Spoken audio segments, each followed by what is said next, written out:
Hello વિદ્યાર્થી મિત્રો, કેમ છો? મજામાં?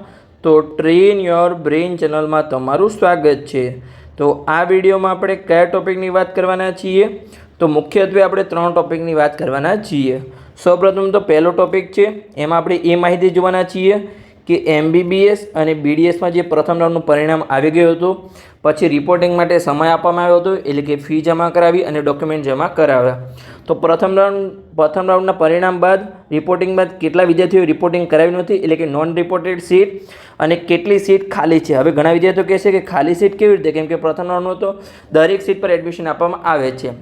તો કેટલીક સીટ ખાલી એટલા માટે રાખવામાં આવે છે કેમ કે જેમ કે સરકારી કોલેજ છે એમાં પણ ખાલી સીટ હોય છે. તો કેવી રીતે, તો કે જે વિકલાંગ વિદ્યાર્થીઓ હોય છે એમની કેટલીક રિઝર્વ સીટ હોય છે સરકારી કોલેજમાં. જો વિકલાંગ વિદ્યાર્થીઓ એટલા બધા ના હોય તો એ સીટને પછી સેકન્ડ રાઉન્ડમાં એને ગવર્મેન્ટ કોટામાં કન્વર્ટ કરવામાં આવે છે.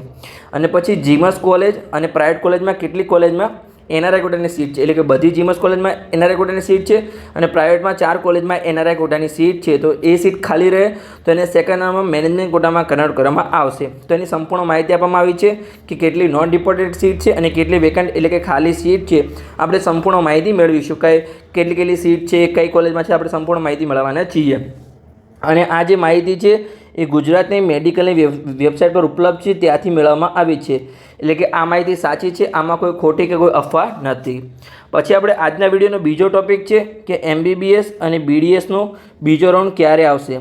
તો આ કેના આધારે કહી શકાય છે કે ક્યારે આવશે, તો કે MCCની વેબસાઇટ પર માહિતી આપવામાં આવી છે કે ઓલ ઇન્ડિયા કોટાનો બીજો રાઉન્ડ ક્યારે આવશે. તો એના આધારે આપણે ગુજરાતનું પ્રેડિક્ટ કરી શકીએ કે આ તારીખ પછી આવશે, આ તારીખ સુધી તો નહીં જ આવે. એ આપણે સંપૂર્ણ માહિતી મેળવીશું જ્યારે એ પરિપત્ર આપણે વાંચીશું અને એના આધારે આપણે પ્રેડિક્શન કરીશું. પછી ત્રીજો મુદ્દો છે કે BAMS એટલે કે આયુર્વેદિક અને BHMSની પ્રથમ રાઉન્ડ માટેની ચોઇસ ફિલિંગ ક્યારે શરૂ થશે. ઘણા વિદ્યાર્થીઓના મનમાં પ્રશ્ન છે કે MBBSનો પ્રથમ રાઉન્ડ પૂર્ણ પણ થઈ ગયો પણ હજુ આયુર્વેદિક અને હોમિયોપેથિકનો પહેલો રાઉન્ડ શરૂ થયો નથી. તો ક્યારે શરૂ થશે, તો એની સંપૂર્ણ માહિતી છે એ ગુજરાતની મેડિકલની વેબસાઇટ પર આપેલી છે, ત્યાંથી આપણે માહિતી મેળવી છે અને આ વિડીયોમાં આપણે અંત સુધી સંપૂર્ણ વાત કરીશું. તો ચલો, આ 3 મુખ્ય મુદ્દા છે, આપણે સ્ટેપ બાય સ્ટેપ એક મુદ્દાની વાત કરીએ. તો સૌપ્રથમ તો પહેલો મુદ્દો છે કે MBBS અને BDSના પ્રથમ રાઉન્ડમાં નોન રિપોર્ટેડ અને વેકન્ટ સીટ કેટલી છે. ચલો આપણે જોઈએ સંપૂર્ણ માહિતી. તો અહીંયા તમને લિસ્ટ આપવામાં આવ્યું છે સંપૂર્ણ કે કયા વિદ્યાર્થી રિપોર્ટિંગ કરાવ્યું નથી. તમે અહીંયા જોઈ શકો છો, અહીંયા સિરિયલ નંબર આપવામાં આવ્યો છે, એમનો યુઝર ID છે, નીટનો રોલ નંબર છે, અહીંયા એમનું નામ આપવામાં આવ્યું છે, પછી નીટનો ઓલ ઇન્ડિયા રેન્ક આપવામાં આવ્યો છે કે 41 છે, પછી એક જનરલ મેરિટ રેન્ક 1 છે, એટલે કે આ વિદ્યાર્થીને ઓલ ઇન્ડિયા કોટામાં 41 રેન્ક છે, એટલે એને એમ્સ દિલ્હીમાં એડમિશન મળી ગયું હશે. પણ એને સ્ટેટ કોટામાં પણ ફોર્મ ભર્યું હતું અને એને બીજે મેડિકલ કોલેજમાં પ્રથમ રાઉન્ડમાં એડમિશન મળ્યું હતું, એટલે એની રિપોર્ટિંગ કર્યું નથી. પછી આગળ આપણે જોઈએ કે શું માહિતી આપેલી છે. તો કઈ બ્રાન્ચ છે, મેડિકલ કે ડેન્ટલ, પછી એડમિશનની કેટેગરી કઈ છે, ઓપન હોય, EWS હોય, SCBC હોય, SC હોય, ST હોય, પછી કયા કોટામાં એડમિશન મળ્યું હતું, government quota, management quota, NRI quota, સંપૂર્ણ માહિતી આપેલી છે. આ જે PDF છે એ મેડિકલની વેબસાઇટ પર ઉપલબ્ધ છે, તમે સંપૂર્ણ માહિતી જોઈ સંપૂર્ણ અભ્યાસ કરી શકો છો. તમારી કઈ કોલેજમાં કેટલા વિદ્યાર્થીઓ રિપોર્ટિંગ કર્યું નથી તમે આ PDFમાં જોશો અને સર્ચ કરશો એટલે તમને સંપૂર્ણ માહિતી મળી જશે. તમારી જે પણ કોલેજમાં એડમિશન લેવું એનો તમને આઈડિયા આવી જશે. તો ચલો આપણે લાસ્ટમાં જોઈએ કે કેટલા વિદ્યાર્થીઓ ટોટલ રિપોર્ટિંગ કર્યું નથી. ચલો આપણે આગળ વધીએ. ઓકે, ચલો આપણે લાસ્ટમાં જોઈએ. તો કે અહીંયા તમે જોઈ શકો છો ટોટલ આપણે અહીંયા આંકડો આપેલો છે જે સિરિયલ નંબર છે એના આધારે કે ટોટલ 1169 વિદ્યાર્થી છે, એમને અહીંયા મેડિકલ અને ડેન્ટલમાં એડમિશન મળ્યું હતું છતાં પણ એમને રિપોર્ટિંગ કર્યું નથી. આ સંપૂર્ણ માહિતી છે. ચલો આપણે આગળ વધીએ. હવે જોઈએ કે કેટલી સીટો ખાલી છે એની આપણે સંપૂર્ણ માહિતી મેળવીએ તો આપણે સંપૂર્ણ આઈડિયા આવી જશે કે કેટલી સીટ ખાલી છે. ચલો આપણે આગળ વધીએ અને PDFમાં આપણે માહિતી મેળવીએ. તો કે ટોટલ 1169 વિદ્યાર્થી રિપોર્ટિંગ કર્યું નથી પ્રથમ રાઉન્ડમાં અને આપણે ખાલી સીટની માહિતી મેળવીએ તો તમે અહીંયા જોઈ શકો છો દરેક કોલેજની માહિતી આપે છે કે કેટલી વેકન્ટ સીટ છે. તો આ જે 4 સરકારી કોલેજ છે એમાં જે છે આ જે સીટ છે કે 2 કોલેજ ખાલી છે, જે સુરતની સરકારી કોલેજ છે એમાં, પછી રાજકોટની કોલેજમાં 5 સીટ ખાલી છે, જામનગરમાં 6 સીટ ખાલી છે અને જે ભાવનગરની કોલેજ છે એમાં 5 સીટ ખાલી છે. તો આ સીટ કોની છે, તો કે આ સીટ છે એ PWD વિદ્યાર્થીની સીટ છે, એટલે કે જે વિકલાંગ વિદ્યાર્થીઓ હોય એમની સીટ છે. એમને એડમિશન આપવામાં આવે છે પણ એટલા વિકલાંગ વિદ્યાર્થીઓ હોતા નથી એટલે એ સીટ ખાલી રહે છે. હવે આ જે સીટ છે એ ગવર્મેન્ટ કોટામાં કન્વર્ટ કરવામાં આવશે અને કેટેગરીના આધારે એ વિદ્યાર્થીઓને એડમિશન આપવામાં આવશે. એટલે કે આ સીટ છે એ મેનેજમેન્ટ કોટામાં જશે નહીં, ઓનલી ખાલી ગવર્મેન્ટ કોટામાં જશે કેમ કે સરકારી કોલેજની સીટ છે એ સરકારી કોલેજમાં એક પણ મેનેજમેન્ટ કોટાની સીટ હોતી નથી. પછી તમે જોઈ શકો છો કે 13 જીમર્સ આપેલા છે, તમે જોઈ શકો છો. ચોથા નંબરથી લઈ અને અહીંયા તમે જોઈ શકો છો ગોધરાની રાજપીપળા મોરબી છે સંપૂર્ણ અહીંયા જીમસ કોલેજ આપેલી છે. તો એમાં જે છે એ એનઆરઆઈ કોટાની સીટ સંપૂર્ણ ખાલી રહી છે, કેમ કે બધી જ એનઆરઆઈ કોટાની સીટ છે એમાં માત્ર ખાલી 3-4 કોલેજમાં સીટ ભરાય છે. અને સીટ ભરાય છે છતાં ઘણા વિદ્યાર્થીઓ એડમિશન લેતા નથી. એનઆરઆઈ કોટાની સીટ કઈ કોલેજમાં ભરાય છે તો કે સોલા જે અમદાવાદમાં આવેલી છે જીમસ કોલેજ, પછી જીમીઆરએસ ગાંધીનગરમાં ભરાય છે ગાંધીનગર, અને પછી ત્રીજી કોલેજ છે જીમસ જે ગોત્રી વડોદરામાં આવેલી છે, ત્યાં માત્ર સીટો ભરાય છે. બાકી ગોત્રી વડોદરામાં આવેલી છે. આપણે સંપૂર્ણ માહિતી મેળવીએ. આ 3 કોલેજમાં એનઆરઆઈ કોટાની સીટ ભરાતી હોય છે, બાકી રહેલી મેક્સિમમ કોલેજમાં બધી સીટો ખાલી રહેતી હોય છે. તો એને સેકન્ડ રાઉન્ડમાં મેનેજમેન્ટ કોટામાં કન્વર્ટ કરવામાં આવશે અને પછી એડમિશન આપવામાં આવશે. અહીંયા ઘણા વિદ્યાર્થીઓએ એડમિશન મળી ગયું છે, ચોઇસ ફિલિંગ કર્યું છે, પણ એનઆરઆઈ કોટાની પણ ફીસ બહુ વધારે છે, એટલે ઘણા વિદ્યાર્થીઓ એડમિશન લેતા નથી. એટલે એને સેકન્ડ રાઉન્ડમાં મેનેજમેન્ટ કોટામાં કન્વર્ટ કરવામાં આવશે. અહીંયા સંપૂર્ણ માહિતી આપેલી છે. અને કેટલીક પ્રાઇવેટ કોલેજ છે એમાં પણ અહીંયા એનઆરઆઈ કોટાની સીટ છે. તો ટોટલ આપણે જોઈએ તો કે MBBSમાં 654 સીટ તો એવી છે કે જેમાં હજુ પ્રથમ રાઉન્ડમાં એડમિશન આપવામાં આવ્યું નથી. એટલે કે ટોટલ જે 6700 સીટ છે એમાંથી 654 સીટ પર તો એડમિશન આપવામાં આવ્યું નથી. અને આપણે ટોટલ જોઈએ આગળ આપણે જોઈએ કે કેટલી સીટ ખાલી છે એ 1159 છે, પણ એકલી મેડિકલની નથી, એમાં કેટલીક ડેન્ટલની પણ સીટ છે. તમે સંપૂર્ણ પીડીએફનો અભ્યાસ કરી જોઈ શકો છો કેટલી ડેન્ટલની સીટ છે અને કેટલી મેડિકલની સીટ છે. હવે આપણે જોઈએ કે ડેન્ટલમાં કેટલી સીટ ખાલી છે. તો ડેન્ટલમાં અહીંયા જોઈએ તો કે જે સરકારી કોલેજ છે પ્રથમ 2, એમાં જે વિકલાંગ વિદ્યાર્થીઓની સીટ છે એમાં તો ટોટલ 10 સીટ ખાલી છે. એટલે કે અમદાવાદની કોલેજમાં 4 સીટ ખાલી છે, અને જે જામનગરની કોલેજ છે એમાં અહીંયા 6 સીટ ખાલી છે, જેને ગવર્મેન્ટ કોટામાં કન્વર્ટ કરવામાં આવશે આ 10 સીટ. અને બાકી રહેલી કોલેજ છે પ્રાઇવેટ કોલેજ, એમાં જે એનઆરઆઈ કોટાની સીટ છે એને મેનેજમેન્ટ કોટામાં કન્વર્ટ કરવામાં આવશે. તો એમાં ડેન્ટલમાં જોઈએ તો કે ટોટલ 153 સીટ ખાલી છે. એટલે કે મેડિકલમાં MBBSની 654 અને અહીંયા ડેન્ટલની 153.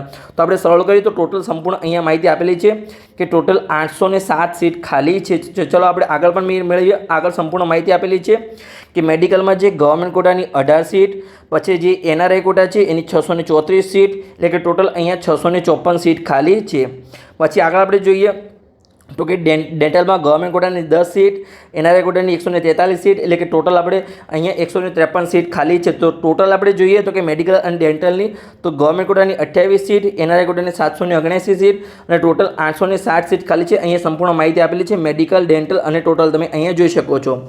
હવે આપણે જોઈએ કે ટોટલ કેટલી સીટ ખાલી છે. તો આપણે જોઈએ કે નોન રિપોર્ટિંગ કેટલી સીટ હતી કે જે વિદ્યાર્થીઓને એડમિશન મળ્યું છે છતાં પણ એમને રિપોર્ટિંગ કરાવ્યું નથી. તો એવા વિદ્યાર્થીઓની સીટ હતી અહીંયા 1169 કે જેમને એડમિશન મળ્યું છતાં પણ એમને એડમિશન લીધું નથી. અને આપણે જોઈએ કે ટોટલ બીજી કેટલી સીટ ખાલી છે વેકન્ટ, તો કે મેડિકલ અને ડેન્ટલમાં તો કે 807 સીટ અહીંયા ખાલી છે. તો ચલો આ બંનેનો સરળ કરીએ તો કે અહીંયા તમે લખી શકો છો કે વેકન્ટ સીટ છે, આ ખાલી સીટ છે અને આપણે વેકન્ટ નામ આપી દઈએ. તો ચલો આપણે સરળ કરીએ તો કે 9 અને 7 કેટલા થાય? 16 થાય. તો 16નો છગડો વધી 1, 6, 1 અને 0 તો કે અહીંયા 7 થશે. પછી 1 અને 8 આપણા 9 થશે અને અહીંયા 1 ના 1. તો ટોટલ આપણી હજુ મેડિકલ અને ડેન્ટલમાં કેટલી સીટ ખાલી છે? તો 1976 સીટ હજુ ખાલી છે. એટલે કે ટોટલ તમે ગણી શકો છો 2000થી નજીક છે, એટલે કે 2000 સીટો હજુ મેડિકલમાં અને ડેન્ટલમાં ખાલી છે, જે બીજા રાઉન્ડમાં તમને એમાં એડમિશન આપવામાં આવશે. હવે ઘણા વિદ્યાર્થીઓ કહે છે શું નોન રિપોર્ટિંગ સિંગ અમને પ્રથમ એડમિશન મળ્યું હતું પણ અમે એડમિશન લીધું નથી, તો શું એ અમારી સીટ રહેશે? જો તમારી કોઈ સીટ ચેન્જ નહીં થાય અને જો તમે ચોઇસ ફિલિંગમાં એ કોલેજ નાખશો તો તમારી એ સીટ રહેશે, તમને એડમિશન મળશે, 100% મળશે ને મળશે. આગળ આપણે હવે જોઈએ કે બીજા આપણે પ્રથમ ટોપિક પૂર્ણ કર્યો કે કેટલી નોન રિપોર્ટિંગ સીટ છે, કેટલી ખાલી સીટ છે અને ટોટલ આપણે આઈડિયા મેળવ્યો. હવે આપણે બીજો ટોપિક હતો આ વિડીયોનો કે તમારો જે MBBS અને BDSનો છે એ બીજો રાઉન્ડ ક્યારે આવશે એની આપણે સંપૂર્ણ માહિતી મેળવીએ. અને ત્રીજો ટોપિક હતો આપણો કે આયુર્વેદિક અને હોમિયોપેથીનું પ્રથમ ચોઇસ ફિલિંગ ક્યારે શરૂ થશે. તો ચલો હવે આપણે બીજા મુદ્દાની વાત કરીએ. તો આપણે આગળ વધીએ. ચલો બીજા મુદ્દાની વાત કરીએ. એની પહેલાં હજુ સુધી તમે પેડ કાઉન્સેલિંગમાં ના જોડાય તો જોડાઈ શકો છો, કેમ કે ઘણા વિદ્યાર્થીઓ પ્રથમ રાઉન્ડના ચોઇસ ફિલિંગમાં બહુ બધી ભૂલો કરી છે અને પછી એમને સારા માર્ક્સ છે છતાં પણ એડમિશન મળ્યું નથી. તો તમારે સંપૂર્ણ ગાઈડન્સ જોતો હોય, પર્સનલ ગાઈડન્સ, તમે પેડ કાઉન્સેલિંગમાં જોડાઈ શકો છો. જે મેડિકલ એડમિશન પ્રક્રિયા 2025 છે એમાં આપણી ચેનલ છે train your brain YouTube channel દ્વારા પેડ કાઉન્સેલિંગના અહીંયા 2 પ્રકારના પ્લાન તૈયાર કરવામાં આવ્યા છે.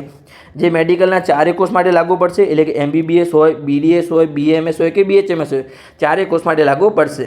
એમાં 2 પ્લાન છે. એક છે બેઝિક પ્લાન જેની કિંમત છે માત્ર 999 રૂપિયા, એમ કે એ બેઝિક પ્લાન છે, એમાં તમે કોલ નહીં કરી શકો, માત્ર તમને વોટ્સઅપ ગ્રુપમાં જોડવામાં આવશે, ત્યાં તમને દરેક અપડેટ મળશે, જે અમે કટ ઓફ બનાવીશું કટ ઓફ મળશે, પછી કોઈ પણ નવો નિયમ ચેન્જ થશે, તમે ગ્રુપમાં કોઈ પણ આવી માહિતી આવશે તો અમે ગ્રુપમાં મૂકતા રહીશું, અને તમે વોટ્સઅપ ગ્રુપમાં ડેલી તમારો એક પ્રશ્ન પૂછી શકો છો, પણ એ તમારો પ્રશ્ન કેવો હોવો જોઈએ, વન લાઇનર પ્રશ્ન હોવો જોઈએ, કે એનો જવાબ ખાલી એક જ લાઇનમાં જવાબ આવતો હોય એવો તમે પ્રશ્ન વોટ્સઅપમાં પૂછી શકો છો.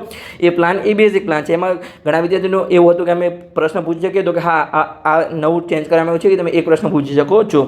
પછી આગળ આપણે જોઈએ તો કે પ્લાન બી છે, જેની કિંમત છે ₹7,499. આ સંપૂર્ણ આપણો મેઇન પ્લાન છે, જેમાં તમને સંપૂર્ણ પર્સનલ ગાઈડન્સ મળશે. તમે કોલ અથવા મેસેજ દ્વારા સવારે 10 વાગ્યાથી લઈ અને સાંજે 6 વાગ્યા સુધી કોઈ પણ તમારો પ્રશ્ન પૂછી શકો છો.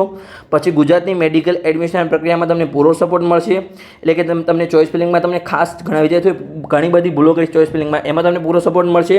પછી પૂરી મેડિકલ એડમિશન પ્રોસેસની જવાબદારી અમારી રહેશે, એટલે કે આગળ તમારે કેવી રીતે પ્રોસેસ કરવાની છે, તમને એડમિશન મળી જાય તો તમારે એડમિશન લેવાનું છે કે નહીં, પછી તમારી ફીસ ભરવી, કેવી રીતે ફીસ ભરવી, તમારે કેવી રીતે બેંકમાં જવું અને કેવી રીતે તમારા ડોક્યુમેન્ટ જમા કરાવવા, શું લઈને જવું, સંપૂર્ણ માહિતી આપવામાં આવશે.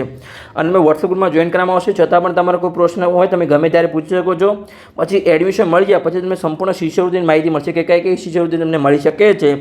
અને તમે જો અમદાવાદની આજુબાજુ રહેતા તમે અમદાવાદમાં આવી રૂબરૂ પણ મળી શકો છો, રૂબરૂ કાઉન્સેલિંગ કરાવી શકો છો. હવે તમારે કાઉન્સેલિંગમાં કેવી રીતે જોડાવાનું છે, તો અહીંયા તમને નંબર આપવામાં આવ્યો છે 8511515542. તો આના પર તમે કોલ કરી અને વોટ્સઅપ મેસેજ કરી તમે કાઉન્સેલિંગમાં જોડાઈ શકો છો. જો તમારો કોલ રિસીવ ના થાય તમારે વોટ્સઅપમાં મેસેજ કરવાનો છે કે અમારે પેડ કાઉન્સેલિંગમાં જોડાવવું છે. હવે એક ખાસ સૂચના છે કે જે વિદ્યાર્થીઓને માત્ર પેડ કાઉન્સેલિંગમાં જોડાવવું એમને જ અહીંયા મેસેજ કરો, બીજા વિદ્યાર્થીઓએ કોઈ અનનેસેસરી મેસેજ કરવો નહીં, કેમ કે કોઈને પણ જવાબ આપવામાં આવશે નહીં, કેમ કે આ કાઉન્સેલિંગ માટેનો નંબર છે.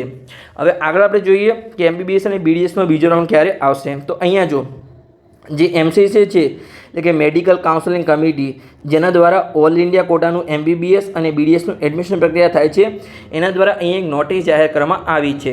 નોટિસમાં શું માહિતી છે ચલો આપણે વાંચીએ કે as per information receive from national medical commission, એટલે કે NMCના એક જે ઇન્ફોર્મેશન આપવામાં આવી છે કે process of increasing MBBS seat for academic session 2025 in progress, એટલે કે જે તમારો સેકન્ડ રાઉન્ડ શરૂ થશે એની પહેલાં જે MBBSની કેટલીક કોલેજમાં સીટોમાં વધારો કરવામાં આવશે અને કેટલીક કોલેજ નવી ઓપન કરવામાં આવશે. તમે અહીંયા જોઈ શકો છો ઇન્ક્રીઝિંગ MBBS સીટ, ઇન્ક્રીઝ એટલે કે વધારો, અને MBBS સીટમાં તમારો વધારો કરવામાં આવશે, એટલે એ પ્રોસેસ ચાલે છે, એટલે તમારો બીજો રાઉન્ડ થોડો લેટ થઈ શકે છે. અહીંયા સંપૂર્ણ માહિતી આપેલી છે ક્યારે આવશે, ચલો આપણે વાંચીએ. થોડું ઇંગ્લિશમાં છે પણ હું તમને ગુજરાતીમાં સમજાવવાનો પ્રયત્ન કરીશ કે in order of include newly authorised MBBS seat, એટલે કે જોઈ શકો છો કે નવી MBBS સીટમાં વધારો થશે સેકન્ડ રાઉન્ડ પહેલાં, એટલે કે જે એની કમ્પ્લીટ પ્રોસેસ થશે. પછી તમારો જે સેકન્ડ રાઉન્ડ છે એ 29 ઓગસ્ટ 2025થી શરૂ થશે અને ટેન્ટેટિવ તારીખ છે એના પછી પણ શરૂ થઈ શકે છે, પણ આ તમને માહિતી આપવામાં આવી છે. એટલે કે જે ઓલ ઇન્ડિયા કોટાનો પ્રથમ રાઉન્ડ છે એ 29 ઓગસ્ટથી શરૂ થશે. તો આપણે ગુજરાતમાં તો હવે સપ્ટેમ્બર પછી તમારું સેકન્ડ રાઉન્ડની કોઈ માહિતી આપવામાં આવશે. એટલે કે જો ઓલ ઇન્ડિયા કોટાનું પ્રથમ રાઉન્ડ 29 ઓગસ્ટથી શરૂ થવાનો હોય તો એમાં સૌપ્રથમ તો ફોર્મ ભરાશે, પછી ચોઇસ ફિલિંગ થશે અને પછી એનું પરિણામ આપવામાં આવશે. એટલે કે મિનિમમ એમાં 4-5 દિવસ એટલે કે મિનિમમ 10 દિવસની પ્રોસેસ છે. તો જે આપણો સ્ટેટ કોટાનો બીજો રાઉન્ડ છે એ તમારો બીજા અઠવાડિયામાં સપ્ટેમ્બર મહિનાના બીજા અઠવાડિયામાં તમારે શરૂ થઈ શકે છે. તો કે એની પહેલાં બીજી કોઈ પ્રોસેસ થવાની કોઈ સંભાવના નથી. તો હવે જે વિદ્યાર્થીઓને પ્રથમ રાઉન્ડમાં ફોર્મ ભર્યું હોય અને એમને ચોઇસ ફિલિંગ કરી હોય, એડમિશન મળ્યું કે એડમિશન ના મળ્યું હોય અને એમને હવે એવું છે કે મારે બીજા રાઉન્ડમાં જવું છે, તો એમને શું પ્રોસેસ કરવાની છે, તો કે જે વિદ્યાર્થીઓ કોઈ પ્રોસેસ નથી કરી એમને સેકન્ડ રાઉન્ડમાં ફોર્મ ભરવાનું છે, અને જેને પ્રથમ રાઉન્ડમાં પ્રોસેસ કરી હતી, ચોઇસ ફિલિંગ કરી હતી, તો એમને માત્ર હવે બીજા રાઉન્ડમાં ચોઇસ ફિલિંગ કરવાની જરૂર છે, બીજી કોઈ પ્રોસેસ કરવાની જરૂર નથી. અને જ્યારે પણ કોઈ અપડેટ આવશે ત્યારે હું આ ચેનલ પર વિડીયો બનાવીને જણાવી દઈશ. તમારે આ ચેનલને અવશ્ય સબસ્ક્રાઈબ કરવાની છે અને તમારા મિત્રોને પણ માહિતી આપો તો એમને પણ સંપૂર્ણ અપડેટ થતા રહે કે મેડિકલમાં આટલા બધા ચેન્જીસ આવે છે. જો પહેલી વાર આપણું લિસ્ટ જાહેર કરવામાં આવ્યું હતું જેમાં ઓલ ઇન્ડિયા કોટાની માહિતી આપવામાં આવી હતી કે આવી રીતે પ્રક્રિયા ચાલશે, એ લિસ્ટ કેન્સલ કર્યું, બીજી વાર કેન્સલ કર્યું, ત્રીજી વાર, કેમ કે આ જે મેડિકલ એડમિશન પ્રક્રિયા છે એ બહુ ધીરજવાળી પ્રોસેસ છે. એમાં તમારે ઉતાવળ કરવાની કોઈ જરૂર નથી. જેટલી તમે ધીરજ આપશો એટલી તમારી પ્રોસેસ સંપૂર્ણ સ્મૂથલી અને સરળ થશે. કેમ કે આમાં જો કોઈ ભૂલથી, કેમ કે આ જો આ તારીખ કેમ લંબાવવામાં આવી, તો કે MBBSની સીટમાં વધારો કરવાનો છે એટલે. તો ફાયદો કોને છે? ફાયદો તમને છે. જેટલી પ્રોસેસ લાંબી ચાલશે એટલો ફાયદો તમને જ છે, કેમ કે પ્રોસેસ થોડી ધીરે ચાલશે, સ્મૂથલી ચાલશે તો એમને ફાયદો થશે. તો બસ તમારે ડરવાની કોઈ જરૂર નથી. જ્યારે પણ કોઈ અપડેટ આવશે ત્યારે આ ચેનલ પર આપણે વિડીયો બનાવીને જણાવી દઈશું. તો આ હતી કે આપણે MBBSનો બીજો રાઉન્ડ ક્યારે આવશે. તો આપણે જે ગુજરાતનો છે એ તમારો સપ્ટેમ્બર મહિનાના બીજા અઠવાડિયામાં આવશે, અને જે ઓલ ઇન્ડિયા કોટાનું છે એ તમારું 29 ઓગસ્ટ પછી ગમે ત્યારે શરૂ થઈ શકે છે. આ ટેન્ટેટિવ ડેટ છે, ટેન્ટેટિવ એટલે કે સંભવિત તારીખ છે, અહીંયા તમે સંપૂર્ણ માહિતી મળી શકો છો. આમાં પણ હજુ ઘણો બધો ચેન્જ થઈ શકે છે. જ્યારે પણ કોઈ અપડેટ આવશે ત્યારે આપણે જણાવી દઈશું. હવે આપણે બીજી અપડેટ છે કે જે આપણે આયુર્વેદિક અને હોમિયોપેથિકનું જે આપણે ગુજરાતનું ચોઇસ ફિલિંગ ક્યારે શરૂ થશે, તો ચલો એની આપણે માહિતી મેળવીએ. તો અહીંયા જો સંપૂર્ણ માહિતી આપેલી છે કે પ્રથમ રાઉન્ડ છે એમાં અહીંયા કાઉન્સેલિંગ પ્રોસેસ છે અને તમારી લાસ્ટ ડેટ ઓફ જોઈનિંગ છે. અહીંયા થોડું બ્લર છે કેમ કે આ પીડીએફનો ફોટો પાડી અને અપડેટ કરવામાં આવ્યું છે. તો ચલો આપણે માહિતી મેળવીએ. તો પહેલાં તો સેન્ટ્રલનું કાઉન્સેલિંગ, સેન્ટ્રલ એટલે કે ઓલ ઇન્ડિયા કોટાનું જે આયુષ કાઉન્સેલિંગ છે જેમાં MBBS મારી ભૂલ થઈ ગઈ અહીંયા કેમ કે આયુષમાં ઓનલી આયુર્વેદિક અને હોમિયોપેથિક આવે છે. તો એમાં આપણે જોઈએ તો કે તમારું 22 ઓગસ્ટથી લઈ અને 4 સપ્ટેમ્બર સુધીની સંપૂર્ણ પ્રક્રિયા થશે અને જે લાસ્ટ ડેટ ઓફ જોઈનિંગ છે એ તમારી 12 સપ્ટેમ્બર છે. મેં હમણાં આજે સવારે વિડીયો બનાવ્યો એમાં સંપૂર્ણ માહિતી આપી છે. પણ અહીંયા ખાસ આપણે જોવાનું છે કે ગુજરાતના વિદ્યાર્થીઓ ક્યારે એમનું સંપૂર્ણ એડમિશન પ્રક્રિયા થશે, કે BAMS અને BHMSની પ્રોસેસ ક્યારે થશે, જે ગુજરાતની પ્રોસેસ છે. ચાલો આપણે માહિતી મેળવીએ. કેમ કે તમારું જે છે એ ફોર્મ તો ભરાઈ ગયું છે કેમ કે 4 કોર્સોનું સાથે ફોર્મ ભરાવાનું હતું, MBBS, BDS, આયુર્વેદિક અને હોમિયોપેથિક. પણ એની વેબસાઇટ અલગ કરવામાં આવી છે એટલે એની પ્રક્રિયા અલગ અલગ થશે. MBBS, BDSનો પ્રથમ રાઉન્ડ પૂર્ણ થઈ ગયો. BMS અને BHMSનું ચોઇસ ફિલિંગ ક્યારે શરૂ થશે, તો અહીંયા માહિતી આપેલી છે. તમે જોઈ શકો છો કે સ્ટેટ અને યુનિયન ટેરિટરીનું કાઉન્સેલિંગ તમારું 5 સપ્ટેમ્બરથી લઈ અને તમારું 15 સપ્ટેમ્બર સુધી તમારું એનું ચોઇસ ફિલિંગ અને આગળ તમારું રિપોર્ટ એટલે કે એનું પરિણામ જાહેર કરવામાં આવશે. અને જે છેલ્લી જોઈનિંગ ડેટ છે અહીંયા 17 સપ્ટેમ્બર છે. પણ આ કેવી સંભવિત તારીખ છે, હવે ગુજરાતવાળા એની તારીખ જાહેર કરશે પણ આની આસપાસ પ્રોસેસ થઈ શકે છે. એટલે કે 5 સપ્ટેમ્બર પહેલાં તમારું BMS અને BHMSનું ચોઇસ ફિલિંગ શરૂ થવાની કોઈ સંભાવના નથી. એટલે કે સપ્ટેમ્બર પહેલાં હવે કોઈ પણ તમારી પ્રોસેસ થવાની સંભાવના નથી. MBBS હોય, BDS હોય, આયુર્વેદિક કે હોમિયોપેથિક હોય, સ્ટેટ કોટામાં કોઈ પણ સપ્ટેમ્બર પહેલાં તમારી 5 સપ્ટેમ્બર પહેલાં કોઈ પણ પ્રક્રિયા થશે નહીં. એટલે તમારે નિરાશ થઈ જવાનું છે, ટેન્શન લેવાની કોઈ જરૂર નથી. કોઈ પણ અપડેટ આવશે તો હું આ ચેનલ પર વિડીયો બનાવીને જણાવી દઈશ. તમારે સંપૂર્ણ માહિતી મળી લેવાની છે. તમે ચેનલને અવશ્ય સબસ્ક્રાઇબ કરો અને તમારા મિત્રોને પણ વિડીયો શેર કરો, તેમને પણ સંપૂર્ણ માહિતી મળતી રહે. તમે આવી રીતે દરેક રાઉન્ડની પ્રક્રિયા જોઈ શકો છો. સેકન્ડ રાઉન્ડની પ્રક્રિયા છે એમાં ઓલ ઇન્ડિયા કોટાની માહિતી આપેલી છે. અહીંયા પછી સ્ટેટ કોટાની માહિતી આપેલી છે ક્યારે થશે. પછી થર્ડ રાઉન્ડની માહિતી આપેલી છે. તમે જોઈ શકો છો અહીંયા સંપૂર્ણ આજે આપણે સ્ટેટ કોટાનું થર્ડ રાઉન્ડની માહિતી છે કે 30 ઓક્ટોબરે છેલ્લું થશે. અને જે પહેલાં સ્ટે વેકન્સી રાઉન્ડ છે એમાં 2 સ્ટે વેકન્સી રાઉન્ડ છે. એટલે કે ફર્સ્ટ સ્ટે વેકન્સી રાઉન્ડ જે સીટ ખાલી હોય તેને સ્ટે વેકન્સી રાઉન્ડ જાહેર કરવામાં આવે છે. પછી એમાં પણ સીટ ખાલી રહે તો સ્પેશિયલ સ્ટે વેકન્સી રાઉન્ડ જાહેર કરવામાં આવે છે. જે BMS અને BHMSમાં જે છેલ્લી તારીખ છે એડમિશનની એ અહીંયા 25 નવેમ્બર છે. 25 નવેમ્બરે તમારી સંપૂર્ણ એડમિશન પ્રક્રિયા પૂર્ણ થશે. જે આયુર્વેદિક અને હોમિયોપેથિકની જે પ્રક્રિયા છે તમારી સંપૂર્ણ પૂર્ણ થઈ જશે. એટલે તમારી કોલેજ ગમે ત્યારે શરૂ થઈ શકે છે. કેમ કે જો અહીંયા MBBS અને BDSની જે કોલેજ છે એ પહેલાં અહીંયા 1 સપ્ટેમ્બરે શરૂ કરવાના હતા. 1 સપ્ટેમ્બર પછી 5 સપ્ટેમ્બર જાહેર કરી પણ હજુ પણ એડમિશન પ્રક્રિયા ડીલે થાય છે. એટલે કે 15 સપ્ટેમ્બર આસપાસ તમારી કોલેજ શરૂ થઈ શકે છે. અને દરેક કોલેજો અલગ અલગ ટાઈમ પર શરૂ થઈ શકે છે. બધી જ કોલેજ એકસાથે શરૂ થાય એવું જરૂરી નથી. હવે તમને કોઈ પણ કોલેજમાં એડમિશન મળી ગયું, ધારો કે તમને MKSA મેડિકલ કોલેજમાં એડમિશન મળ્યું છે તો તમારે એની વેબસાઇટ જોતા રહેવાનું છે. કેમ કે ક્યારે જોવાની, હાલ તમારે જોવાની કોઈ જરૂર નથી. પણ જ્યારે પણ વેબસાઇટ પર કોઈ અપડેટ આવે કે તમારી કોલેજ આ તારીખથી શરૂ થશે તો એના આસપાસ 5-10 દિવસમાં દરેક કોલેજ અલગ અલગ ટાઈમે શરૂ થઈ શકે છે. તો જ્યારે પણ જે પણ અપડેટ હશે હું આ વિડીયો બનાવીને જણાવી દઈશ. તમારે ખાલી ચેનલ અવશ્ય સબસ્ક્રાઇબ કરવાની છે અને તમારા મિત્રોને વિડીયો શેર કરવાનો છે. અને જો હજુ સુધી તમે કાઉન્સેલિંગમાં ના જોડાય તો જોડાઈ શકો છો. કેમ કે તમને એડમિશન પ્રક્રિયાનું સંપૂર્ણ ગાઈડન્સ મળશે અને તમને સારી કોલેજમાં એડમિશન મળી શકે છે. તો ચલો મળીએ આવા કોઈ ઇન્ફોર્મેટિવ વિડીયો સાથે. વિડીયો સારો લાગે તો ચેનલને સબસ્ક્રાઇબ કરો અને તમારા મિત્રોને વિડીયો શેર કરો.